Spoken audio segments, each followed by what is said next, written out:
Lucian Grange owns he runs the Universal Music Group. Oh, that's when Kanye's talking about I'm not Lucien? Yeah. I ain't know that's what he thought. Lucian Grange. Holy shit. I let you know I ain't getting that much money. Calm down. Lucian Grange ain't giving nobody back their masters. Wow. And he owns thousands of them. I own a hot maybe 25. Right. Lucian Grange wasn't in the studio with you making those records. Right. I made those Ashanti records. Can you rock with me? Oh, I made those records. You know what I'm saying? Like, she wrote them, but she wrote them with the help of me telling her what to write. And all of y'all, whoever knows me, I don't lie. I'm not a liar. You know what I'm saying? But I helped make those records. Right. So I own them. Right. Like here, me and Rule was talking today, and I'm not gonna say no numbers, Rule. But it's like artists, I never signed my artists to 360 deals. Right. I never said, give me some of your show money or. And Leo's your mentor. You could have. Because Leo's a 360 motherfucker. He is 360. You look up 360, his face pop up. It's back. That's okay. But I never did that. I feel I was always very good to my artists. That was before our time. Just to be fair, 360s was before our time. All right, but what I'm saying is... But Lloyd could have been 360'd up. No, but listen. He could have 360'd up. It was before Lloyd time. Let me make this statement. Okay. Artists have a way of getting money. Rule makes a lot of money. Yes, he does. Doing shows. Yes, he does. Ashanti makes a lot of money doing shows. Yeah. So what's left for the guy who was the record label who helped make the records? How I make money out of this is the masters. Right. So how am I supposed to feel when you want to remove that aspect? You really basically saying you don't want Sonny, JJ, and Angie, my beautiful kids, you don't want them to eat. Is there a compromise? Because we heard what she said on the Breakfast Club. When she said that she asked for the instrumentals back. That's let's definitely address that. Okay, all right, cool. I'm trying to be good at my job. Is this camera on? I want y'all to know that. Yeah. Ashanti. Oh shit. I'm not falling for the banana in the tailpipe. I didn't know that's where we were going. This is exactly where we're going. Okay. She's been performing for 20 years. She's never asked for her stems. She's asking for her stems because here's what I suggest happened.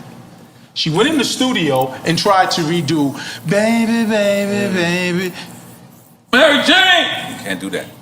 You could do that. That's where we took it from, right? So she probably went in the studio, tried to recreate this, and fell drastically short with people saying that don't sound like what they did. Yes. I need my stems. You know what stems are. Yes. So you want me to give you the stems of your whole album now after 20 years, so you're saying you need it for shows. Right. You want to take my stems, and now you're going to fucking be able to remake your album. And you wouldn't be able to get $1 of that? I didn't ever. No, I still eat off of it because I own the publishing. Okay. Jesus. Okay? Yes. And let me, you know when she be on the shows and she's like, I'm gonna spritz it up and jazz it up. Is this the camera? Yes. Ashanti, you cannot spritz it up, you cannot jazz it up. The minute you put some spritzy and jazz it up, it's not a cover. So when it's not a cover, now it has to come back to me to clear it. Let me give you an example, Ashanti. We had this record with Vita called Justify My Love, the Madonna shit. Yes, I remember. We redid that record and we spritzed it up. Vita spit a verse. Madonna said, rejected, no. That's my classic. We took the verse off and we made that record identically the same. To Lenny Kravitz, his ad-libs. Ashanti did the ad-libs, but we had to make it identical. If you change anything, it reverts back to the writers to clear it. Wow. Let me just give you the answer now. No. No. I don't feel Leo's a culture vulture. You know, Leo is just a tough fucking businessman.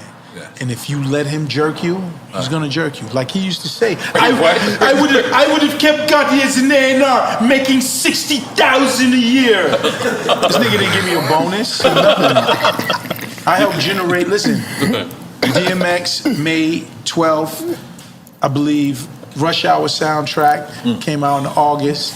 Jay came out in September. And then the nigga was so greasy, we need another X album. Could you do it? And we threw it together in like 2 weeks.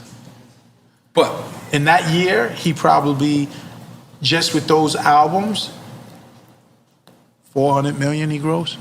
Wow. I think we should make some noise for that, goddammit. As we're making noise, I was making 60,000. And he wanted to keep This nigga didn't give me a bonus, nothing. So then Ja, really, and then what happens is Dave McPherson of Sony, he offers me a label deal. For Murder Inc. Or Yes, Murder, okay. he said, yo, let's go to dinner. We went to the Shark Bar. Remember the Shark Bar? I remember the Shark Bar. Barbecue salmon. Barbecue salmon. We went to the Shark Bar, and he says, I don't want you to produce no records. I want to give you a label.